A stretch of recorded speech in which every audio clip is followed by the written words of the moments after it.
You're listening to an archived Cabral Concept podcast. After listening to this show, check out the most up-to-date podcasts available at stephencabral.com/podcasts or search directly on iTunes.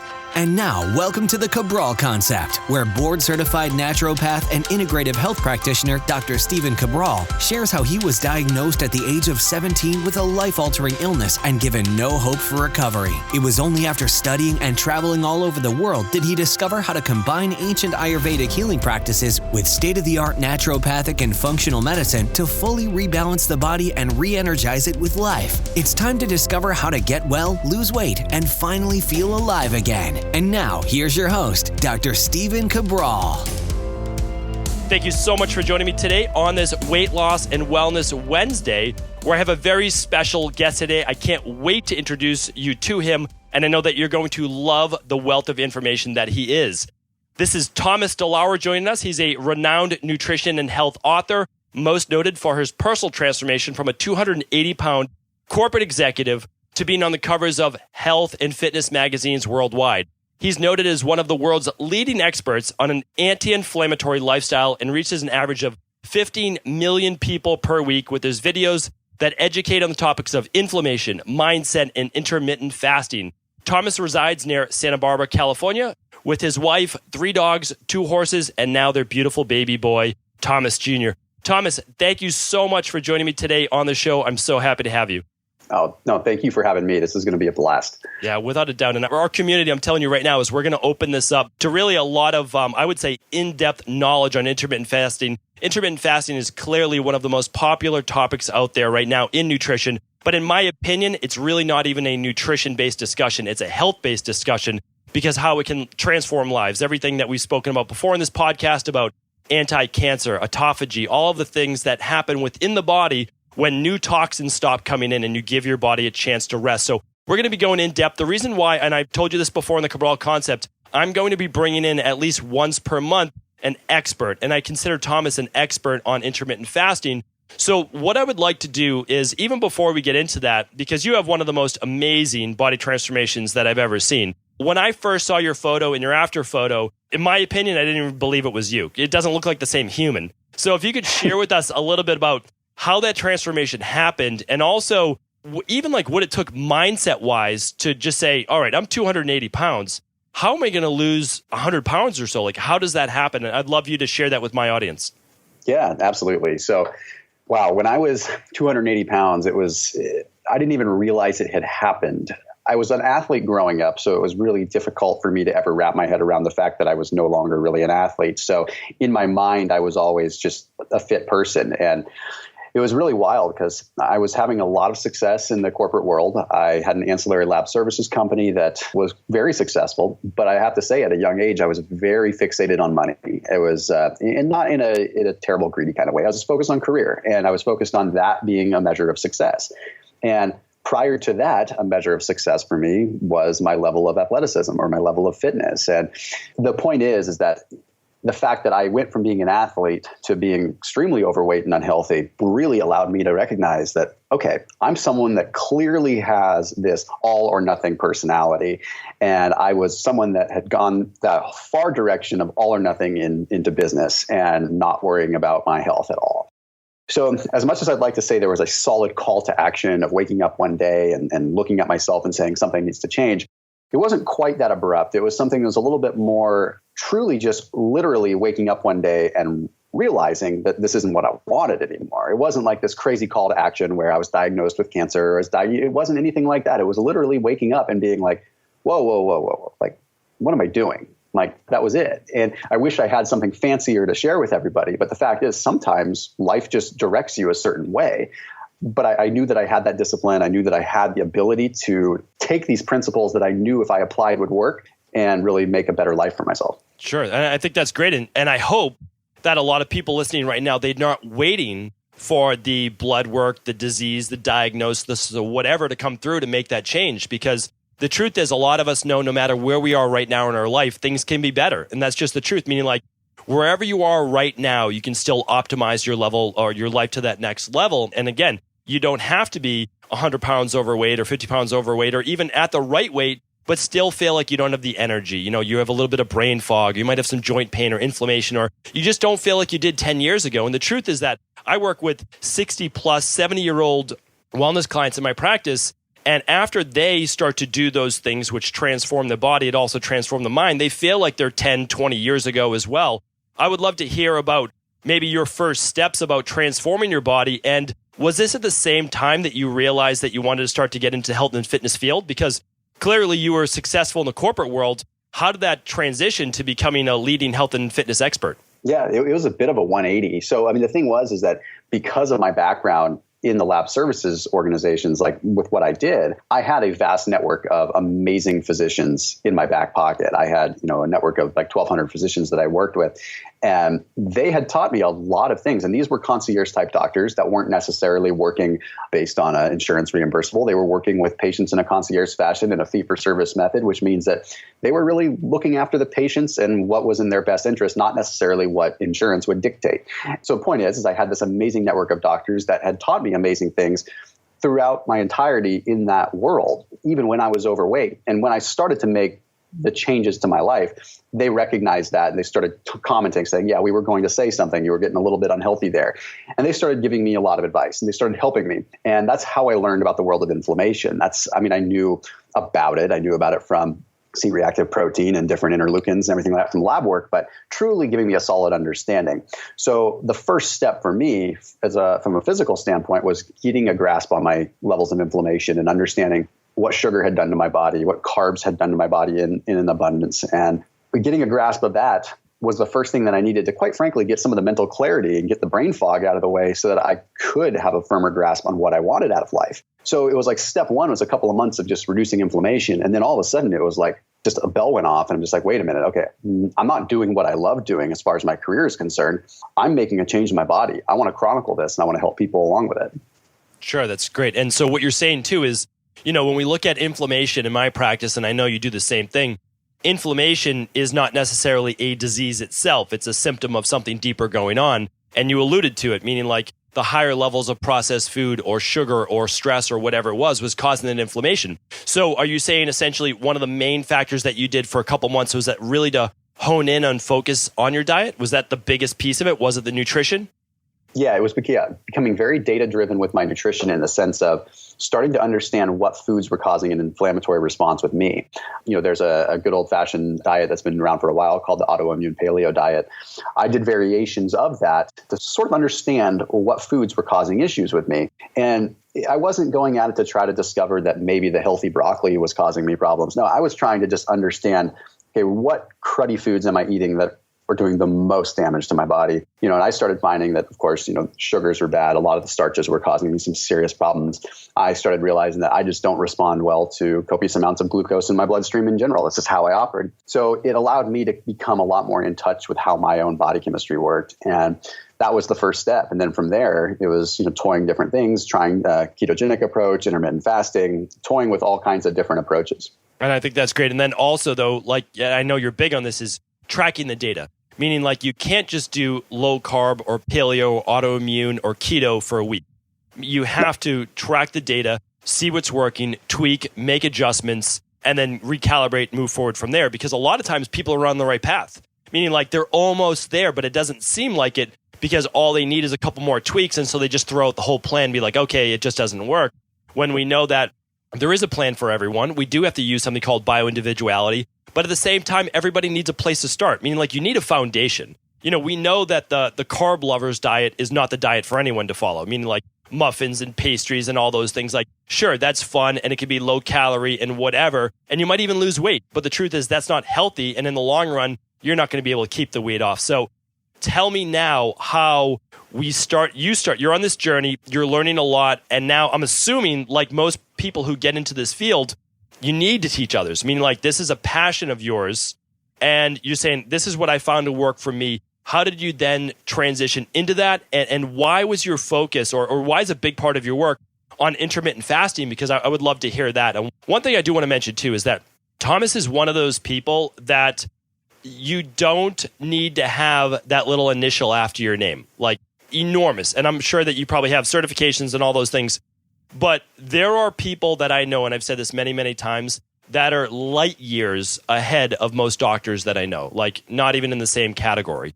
And so when I'm talking to anyone in the world, whether they're read textbooks, whether it's anecdotal, whether they had great mentors, information and knowledge is information and knowledge. And there used to only be that until a couple hundred years ago. So what I want right now is for like myself to literally take notes, and all of us as well, because this is one area where I would say Thomas is like that leading expert in intermittent fasting. So please share with us more of the details, give us some of that background. Yeah, totally. So remember how I talked about identifying all these foods that would cause inflammation and all that? Well, I realized that wasn't exactly the most effective way at modulating inflammation within my body. And as time went on, I started learning about intermittent fasting, and some of the doctors that were pioneering it at that time with their patients were sharing it with me, and I experimented with it, and my results were phenomenal. I mean, absolutely. So my personal experience with intermittent fasting was so profound and so powerful that I wanted to start really diving into it. So I became quite literally, I guess it's safe to say, obsessed with intermittent fasting and really learning how it affects the body, and also prolonged fasting, learning about different kinds of fasting and how different cultures fast. And so now I spend a lot of my time educating the masses in the world of intermittent fasting. There's a lot of barriers that we have to overcome in terms of educating about fasting, because we have it ingrained in our minds that we need to be eating breakfast, lunch, and dinner from the time that we are very small children. And the fact is, our cells aren't black and white. They don't just respond with 3 square meals at the sound of a bell. And I saw an opportunity to really help people change their lives. And when I started getting into intermittent fasting was when my dad was diagnosed with terminal cancer. And that was a stronger call to action for me to be able to change the world, not so much change my life. I couldn't go to my dad and just encourage him to intermittent fast because he was deep in UC Davis medical system, and they were having him do all these things. But I'm looking at the research with cancer and intermittent fasting, and I'm just going, oh my gosh, like if my dad had have exercised intermittent fasting, I'm wondering if he would be in the situation that he's in now. So it really became very, very powerful for me. And when it comes down to inflammation, there's no better way to reduce inflammation than to be fasting. And there are multiple studies, peer-reviewed journals that talk about this. I mean, if you want to reduce or modulate inflammation, fasting is a fairly surefire way, because you're just eliminating the variables that could be causing inflammation. And if you're still having levels of inflammation after fasting, then it's a good indicator that you really need to get something more serious checked out, because that means you might have an autoimmune condition that's constantly cycling in your body. So it's a really great way to start understanding inflammation. The best way that I can ever teach someone to understand what inflammation feels like and doesn't feel like is to have them go on a 24-hour fast and say, hey, how do you feel? That's what life is like when you're not inflamed. And then they get it, because they always think inflammation is just bumping your elbow and everything like that. I'm like, no, it's much deeper than that, And it's like, so when people tell me, I feel so amazing when I fast, I feel saying that's how you're supposed to feel. Like that is how life is supposed to feel. And that alone is just amazing. So that's what I spend the bulk of my time doing now, is educating people on that.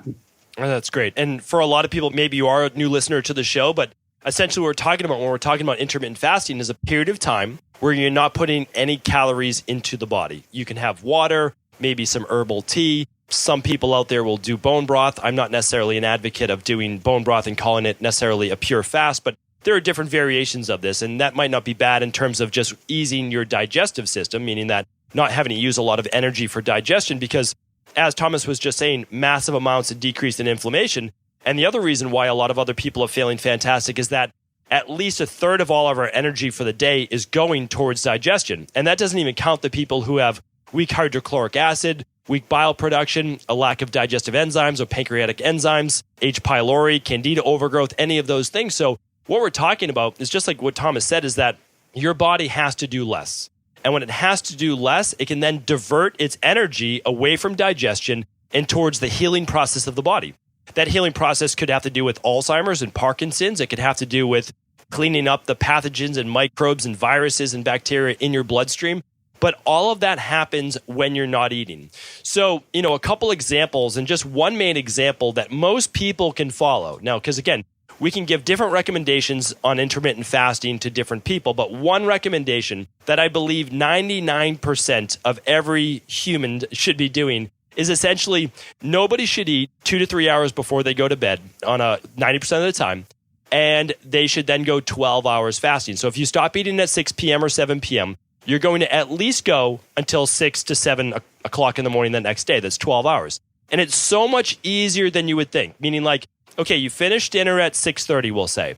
You're now not going to eat until you go to bed, maybe at 9:30, 10 o'clock. Okay, that's 3 hours. Then you're going to sleep for 8 or be in bed for 8 hours. That's 11 hours. Now, when you wake up in the morning, you're going to have a glass of water or lemon water or ginger tea or whatever you want. And then you're going to wait 1 more hour. That's 12 hours. Every human can do that. And besides a couple people with hypoglycemia-based issues, adrenal-based issues that you need to repair, everyone else should be able to do that. And now you've gone half a day without eating where the body can start to repair itself. Thomas, what could you add to that? Or what would you have to say? Yeah, that's a perfect place to start. And when you put it like that, it really lowers the bar or the barrier to entry for people to experiment with fasting. And they realize that, wow, I feel so much better. I have a lot of energy in the morning. But as a cosmetic result, they're probably going to lose some weight too, which is just a great byproduct. And you can start taking it to another level when start creeping up the hours that you are fasting. And I highly recommend that people start with a small amount so they can just adapt to it. If you have a mental barrier, start with 12 hours and then increase to 13, 14. The standard for intermittent fasting is generally 16. People talk about like a 16-8, the 16-hour fasting window, 8-hour eating window. That works perfect. And that's a great place for those that are looking to get a little bit more aggressive on it to start.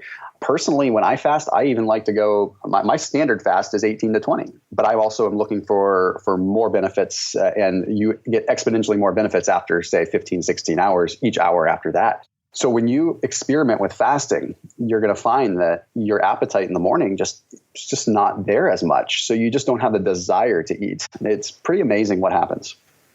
Absolutely. And again, we're looking at overall bioindividuality for the person, meaning like a lot of the endomorphic body types, larger body types, kapha body type, and even I would say kapha pitta body type. They're going to do a little bit better with fasting, without a doubt, meaning like they typically tend towards higher blood sugar in the first place, a little bit more towards anabolism, less towards catabolism, and they're going to be able to really get the huge benefits out of that. So I would say experiment, see what works best for your body for sure. But then I also believe, and I'm a huge believer of this, at least one time a month, if not maybe one day a week, is doing a full 24-hour intermittent fast. And I think most people can do that at least once a month. And so what I typically do is on Sunday night, I have dinner with my family, and then that's it. And then I don't have dinner again until the next night with my family, and I sit down. And sometimes I go through that, meaning like I go all the way to the next morning. But doing a full 24-hour fast at least once a month has, as you mentioned before, it's literally built in to all cultures. Like you can look at all religions and they had at least 24-hour to 48-hour fast, like typically once a month. And you look at all the different holidays, and it was all built around this thing called fasting. Now, maybe they did it for religious purposes, or maybe it was also intertwined with health, and they knew that was going to be healthy for their body. But I can tell you that everyone from literally Hippocrates to Herbert Shelton, who fasted 35,000 people, literally, would take them into the woods, do nature-based forest bathing, and just fast them, water fast them for 7 days, 14 days. Like it was pretty amazing. And I'm not sure we can do that nowadays, go that long. I've done it myself. I'm not going to get into that on today's show. But the reason is that they didn't have the 77,000 plus man-made chemicals in the environment.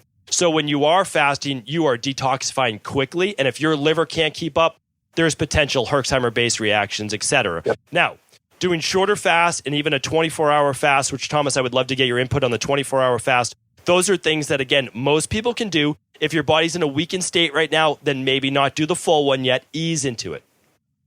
Yeah, precisely. And the 24-hour fasts are definitely not where you want to start. I recommend testing with 12, 14, 16s, and then go ahead and move on into a longer fast if you're feeling ready for it. Because just like you mentioned, we have these Herx reactions. These are reactions that occur from detoxing. It's basically the liver not being able to process everything at once, so it kind of dumps everything, which can cause you to feel kind of lethargic and sometimes very sick. But you have to also remember that this is occurring because your body's detoxing. 24-hour fasts start to incorporate a lot more of the autophagy and a lot more of the cellular rejuvenation than you would get with a shorter fast. Shorter fasts are phenomenal for stomach distensibility, literally shrinking your stomach, making it so you have less of an appetite, getting your body to be more fat adapted, where it gets more efficient at fatty acid utilization and oxidation. Great thing. Mitochondrial efficiency helps your mitochondria develop the machinery that it needs to process fats easier. You can literally get your body to utilize fats for fuel significantly easier by doing just short bouts of fasting. The medical benefits and the health benefits start to creep in with longer fasts. They exist with 12 and 14, 16-hour fasts,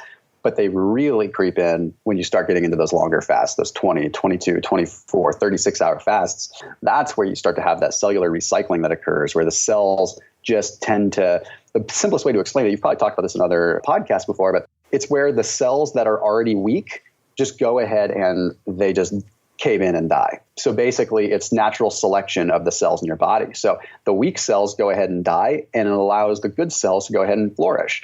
So then, by natural selection, you end up with this amazing, just vibrant series of cells in your body. And that's why, these longer periods of fasting just be so phenomenal for just cellular rejuvenation. Hands down, and it's without a doubt the truth in that there's a lot of science behind this. And I've actually quoted this before, but the research from 2016 on intermittent fasting or autophagy won the Nobel Prize in medicine and oncology. So, there's a little something to this. And the big thing is, I would say too, is the reason why it takes a little bit longer to get a medical-based fast, and again, this might not be for everyone right away, is that food is still moving through your intestines for 12 to 24 hours. So if you have any type of intestinal permeability, which we know 90% of all autoimmune issues or basically inflammatory issues can have to do with some type of intestinal permeability, aka leaky gut. Well, what we need to do is we need to move that through the bowels. We need to have the immune cells that line the intestines and right around it to actually calm down and not have to use that as their kind of go-to war front. After that, then CD4 cells and other immune cells can actually go to other parts of the body. They can start to clean up the joints. They can clean up plaque. They can clean up, actually, a lot of people don't know this. By intermittent fasting, you can actually clean out plaque in the arteries. So, that and using proteolytic enzymes like Wobenzyme and others, there's so much great research into natural health where you're told things like, oh, this can't be fixed, this can't be fixed. If you put the body in a position to heal itself, it will heal. But the problem is that we always have this onslaught. And I truly believe that one of the ways that we're going to find, I would say maybe 2020 and beyond, is actually doing less for the body, meaning like adding less to the body. I believe the future of medicine is going to be subtractive because I believe that a lot of what we suffer from today is an accumulation factor rather than not getting enough in. Because we don't want for food, we don't want for supplements, we don't want for anything, right? We have everything that we need and everything that we want, and oftentimes way too much. All of a sudden, it went from maybe 3 meals a day or 2 meals a day to now 3 meals and snacks in between, and then maybe a small snack before bed because, you don't want to be hungry at all, and so you have to add that in. And I believe, and this is what I've seen work in my practice, the way that we can get immediate benefits is always subtractive. And then the long-term benefits can be, yes, what are you missing in terms of vitamins, minerals, amino acids, etc.? But those cells don't even turn over for 3 to 4 months. So the immediate benefits typically come from a subtractive-based benefit. And Thomas, I'd love to get your thoughts on that. That's I've never heard it quite like that, and that's perfect. That's exactly what it is, because we are exposed to so much stuff that we have almost, I guess, a good way to kind of put that into an analogy is it's like our bodies are in a state of analysis paralysis. It's like there's so much coming in that we would have so many variables to try to compensate by adding more things in. Say, hey, you need this vitamin or you need this mineral. There's just way too much of a hodgepodge going on in our bodies right now to really, truly identify that that's what we need. The simplest way is to just subtract and go from there. Then you can start identifying where your deficiencies are. And it's basic math, actually. Go down to the most basic method first and then start playing with variables. Don't, try to add a drop in the bucket. It just doesn't always work that way. You can't just, add. I'd say talk about the same kind of thing with like probiotics. It's like you've got so much in your gut already. Like if you're not addressing like what bad bacteria is in your gut first, it's really hard to add more beneficial bacteria. Like it's because then you're just literally adding 30 billion CFU into hundreds of trillion. Like it's just not going to happen. You're the only other person I've ever heard say that. Legitimately, I thought I was the only person who ever said that probiotics aren't your place to start, meaning that if you have a healthy gut, you're feeling pretty good. Okay, different story, but I do so much lab testing with the organic acids test and stool-based testing, and I see it every day. I see the yeast and fungal overgrowth. I see the Clostridium difficile, the E. coli, the Klebsiella. And so what I'm saying is this person, and actually on the organic acids test, we test for beneficial bacteria, and sometimes that's overgrown. So adding more bacteria to a gut that's full of bacteria doesn't make it healthier. And so that's when, when people come to us or they come to someone like yourself as well, that the first point is not saying, well, you know what, we're just going to add more back in. If we can lab test, of course, that's always the best place to start. I know everyone can't do that. The second best place is saying, okay, what do I think I have going on? If I get bloated every time I eat, Would eating more times per day really make sense? No, probably not, right? Like we can start to use this knowledge base that we have, that we intuitively know, well, you know what? I need to go easier on my foods. Like maybe I should do more cooked foods than raw foods, partially digested. Maybe I should do some smoothies. Maybe I should take this food and maybe food process in the beginning, start to rebuild my gut before I can then get more robust. And so again, those are things that I've seen work well. What other tips would you give too, where you start to integrate the intermittent fasting with, maybe good food choices as well? Yeah. So, since we're on the topic of gut health a little bit, I think it's important to note that, your digestive system is in a little bit of a fragile state when you intermittent fast, in a good way and a bad way, I guess. But you do want to be taking extra good care of your digestive system. So that means the foods that you are consuming during your eating window, it's very imperative that you get the right kinds of proteins, the right kinds of fats, to make sure that you're supporting the mucosal layer of your gut. And you actually want to help support that. When you're fasting, you break that area down a little bit. So it's important to add things like, well, you can supplement collagen, but I don't think that it's really the answer. I think it's more so about eating, not being afraid of specific cuts of meat. Don't be afraid to eat the fattier cut of meat, or don't be afraid to get the right kind of fat, is because it's going to help support that. So that's a big, big tip there, because I firmly believe that if you're combining intermittent fasting with a low-fat lifestyle, it can be very detrimental because your body is already pulling fat stores. So my biggest tip of advice for the most basic beginner that's getting started with intermittent fasting is make sure you don't skimp on the fats. That's really, really important. How you break your fast is also important too. Again, that digestive system is in a fragile state.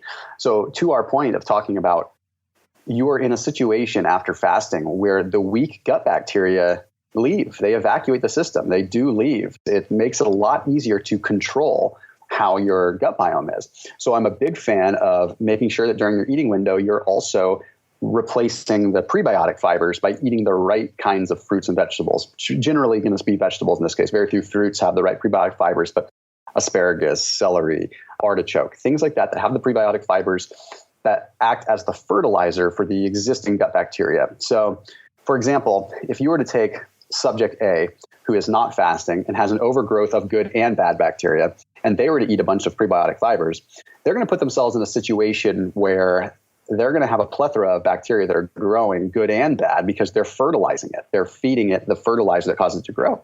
But then when you look at subject B, who just went through fasting, their body is, during that period of time, decrease the amount of bacteria that is in their gut simply because they're not feeding and they're starving that bacteria out. That is the perfect time to add the prebiotic fibers in through your veggies, simply because that's giving your body the opportunity to rebuild via homeostasis at a very balanced state where it should be. Does that make sense? Absolutely. And I totally agree. I would say always prebiotics from your veggies rather than supplementing prebiotics. I'm not a huge advocate of supplemental prebiotics. I don't believe inulin or a lot of chicory root are the best thing for most people. Fructooligosaccharides. What I'd rather see is a lot of the vegetables like that you just spoke about. And if we're not able to test, you can also use that as a judgment point, meaning like, okay, you added in, like, let's just say the Jerusalem artichokes. Now, that's a big prebiotic. If you have that and you feel bloating, you either use maybe a little bit too much or it's just not your time yet. You can use other types of vegetables and work up to something like that. Same with fermented vegetables. People are huge on fermented vegetables. The problem is they're going to contain their own bacteria. If your bacteria isn't stable enough, if you have too much yeast or candida, you can also feed that as well. So we can get to all of these things. There's room for everything in your diet, but maybe not all at once. And again, what would your thoughts be on that? Yeah, that's a super good point. Fermented foods, especially, it's very easy to overdo the fermented foods. They can be, just because they're already partially broken down and they contain the bacteria, doesn't mean they're easier to digest. Quite frankly, I'd argue they're more difficult to digest. Your body has to be in the right positioning. Now, there are some very inexpensive foods that can help people. What's always funny is pickled asparagus is led up to be this, like, it's in the canned food aisle, it's pickled asparagus. It's something that people in the South consume a lot with. But quite frankly, you're taking a prebiotic fiber and then you're fermenting and pickling a prebiotic food already. You actually have a really nice balance with something like that. Granted, to your point again, you need to be in the right state. You would know immediately if you got bloated with it, if you were not there.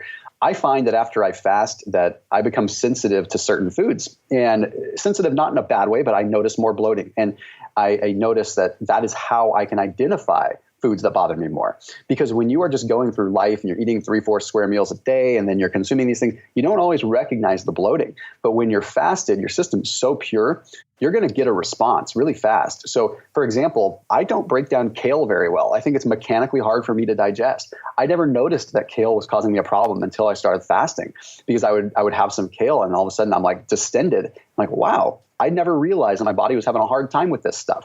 Maybe it's the fact that it's cruciferous. Maybe it's just mechanically hard to digest. I don't know. But now I know to limit my kale intake because it clearly just doesn't work well for my body. So it's really phenomenal. If you just sit back and you allow your body to talk to you, you can learn a whole lot from fasting. And I mean, I'm not trying to digress, but I mean, it does lead you into, like with fasting, you become very in tune with your body. And there's a level of mastery and a level of control that is really nice with fasting. And I speak as someone that suffers from anxiety tremendously, that fasting has given me an element of control of my life that I really like. I am the first to admit that, I talk to a performance psychologist all the time on a weekly basis because I like to know how I tick and what's happening. And she addressed with me that I fast a lot of times because I actually like the control that I get out of it because I feel in control of my body. So it wasn't until I started fasting that I truly started understanding how foods reacted with my body. And there's a weird part of me that says, yes, I am master, I am boss, I know what is going on in my body. It's the same reason that I came to realize that so many religious cultures fast, because it brings them inward and it allows them to become closer with their respective God. It's the same thing with your body if you were looking at your body as your temple. It's pretty amazing. I'm glad you brought that up because the truth is, I honestly believe that this is about self-mastery. And what we're really talking about today, and we keep dancing around it, is awareness. The way that you truly optimize your body is starting to become more in tune with it and not judging it, not judging good or bad. Is this probiotic good or bad? Is this food good or bad? Forget about the good or bad. Yes, if it's processed, if it's a piece of, bread or white bread or something like that, okay, it's processed. We understand that. But what we're really talking about is we're not saying that kale, great food, right? Well, I can't believe you're not eating kale because on the Andes scale, it's one of the highest nutrient, like Thomas has to eat that. No, he doesn't. Like no person needs to eat any one food in the world. It doesn't matter. They don't need to have coconut oil. They don't need to have kale. They don't need to have broccoli. All of those could be good foods, but it just has to be right for that right person. I mean, that's the bottom line. But what I found, and one of the reasons why I do believe you start out slower, but by doing that 24-hour fast, and again, you can eventually get longer once you're comfortable, is that it is a challenge. And the first time you ever don't eat for a whole day, remember, you're going to have dinner that night, Sunday night to Monday night, or whatever you choose to do. I just do that because my Mondays is like, okay, it's game time. It's the first day back from all family time over the weekend. I've got plenty to do. I experience hunger around 10 a.m. And then it goes away after a little bit of water or ginger tea or lemon water. And then it comes back maybe around 4 and I say, okay, I can make it through those. I said, I have another couple hours till dinner. But what it is it's me mastering me. It's only me. Like at any point, I could decide to have food. No one's stopping me. Nobody knows I'm doing a fast. I'm not broadcasting it to anyone. That's my thing. And that's also one of the reasons why I decided to do a much longer fast, which I'll talk about in the future, which that was something to, I wouldn't say get my body healthier. Yes, that was part of it. It's to experience it so I knew what it was like. But also, it was a challenge. And it was a challenge I wanted to give myself to see what I learned from it. And I believe, and it sounds very strange, but by fasting, it's a meditative-based process. Yep. And if you start to get into it and realize that, oh, this is what hunger feels like. Oh, no, that's not really hunger. That's more like anxiety-based hunger. I'm anxious right now and I want to eat. You don't really get hungry until 2 to 3 days of not eating. Like that's real hunger. And then you're like, oh, because I went longer than that. And I'm like, oh, wow. I'm like, this is a real hunger pain. My body now, it has to start tapping into an alternative fuel source. So Thomas, have you ever experienced that yourself? True hunger pangs and truly understanding that mastery. So 2 points there. Yes, I've experienced real hunger pangs and they are very different than just feeling a little bit of a rumble in your tummy. It's a different feeling. Anyone that's ever experienced that knows what they feel like. But the level of mastery, yes, it's a sense of accomplishment that is very powerful, and it's very illuminating what you discover about yourself. You discover where you begin to feel weak, and you discover where these impulses that we have upon stress and emotion usually would cause us to run to the pantry. And it's really wild. And you may think that you are in very good control of your decisions, then when you start to fast, you realize how inadvertent it can be to just reach for something, to reach for a piece of bread or reach for even the coffee with some creamer. And you just don't even think about it. And it's just such a powerful way to understand the power of our subconscious and like how these habits and these things that are formed in regions of our brain that are just out of our control. But when you fast, you become aware of it. It's phenomenal. So that's what I was trying to allude to earlier in our session was like, there's all these cosmetic effects, all these cosmetic benefits, and those are great. I mean, the fact that you can get in great shape and you really can transform your body, I'm not going to deny that. I mean, I'll go on record and say, I think it's probably one of the fastest ways to get in shape. But what really is amazing about it, and I go on record saying this, what's even more powerful is the self-discovery and how you discover who you are as a person. And that's why I firmly believe that everyone can benefit from it, because if it just makes you a better person and more self-aware, then it's a win. Hands down. And I'll say just my last point on this, and we'll start to pull it all together, is that we have something called the Dr. Cabral Detox, which I'm not even sure if you're aware of, but it's 2 days of just shakes, and it's almost like an elemental-based diet, and then it's another half day. So you're essentially going 2.5 days of no real food, no chewing, nothing like that, and it's digestive rest, all of those things. But the thing that keeps coming back over and over is that the first meal back is essentially vegetables, waking back up the digestive system, those types of things. People have said, I've never looked more forward to eating vegetables before in my life. And that's because if you take things away from people, you only have the appreciation when they're gone. Meaning like when you no longer are eating for a day or 2 days, whatever it might be, whatever works for you, you start to appreciate food. And I believe that in most industrialized, most westernized based cultures, I can walk out of my office right now and turn right or turn left, and within 50 feet, there's food, there's beverages, there's everything.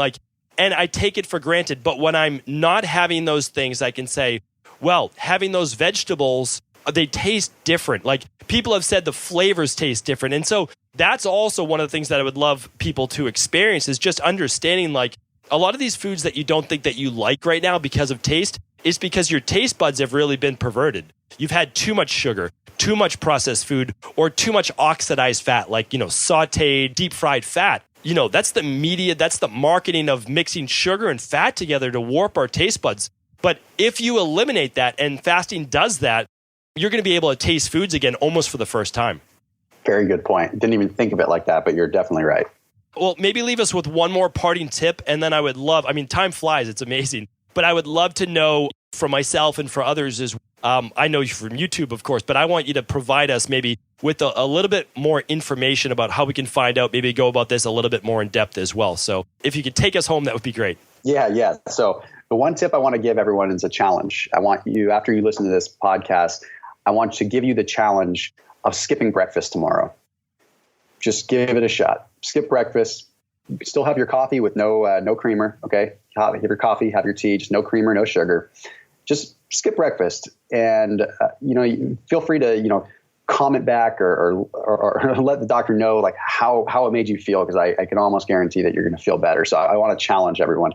As far as where they can find me, pretty easy. Just you Google my name. I'm everywhere. I'm probably already haunting everyone on YouTube because I've got like hundreds of videos that are out there. But YouTube, my name, Thomas DeLauer. There's a ton of information for those that are interested in intermittent fasting, for those that are interested in the keto lifestyle too. There's a lot there. There's a lot of anti-inflammatory stuff. So that's the best place to find me. Otherwise, thomasdelauer.com if you want to learn a little bit more about some of the things that I do in my services. Awesome. Thank you so much for joining us today. The time really did fly by. Hope to have you back on in the future.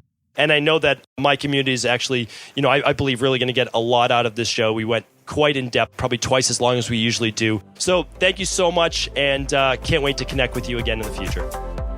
I want to sincerely thank you for your support of this podcast. I couldn't do it without you, and I mean that. I truly do.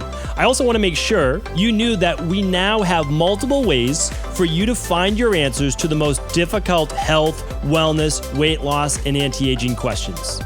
You can find podcast-specific topics like thyroid, adrenal, hormones, sleep, digestion, Ayurveda, and many more at stephencabral.com/podcasts that will then link you to your favorite Apple, Spotify, and other podcast players. Plus, all new podcasts and weekly exclusive video content is being added to our YouTube channel at youtube.com/Stephen Cabral. And that's Stephen with a PH. Head on over and subscribe so that you don't miss any of the exclusive content. Lastly, if you've ever found any of my podcasts or books to be helpful, I would really appreciate it if you could leave a review on iTunes or your favorite media player for the podcast. Rating and subscribing to the YouTube and podcast allow me to reach more and more people and help spread my mission of healing throughout the world. Thank you again for being a part of this movement.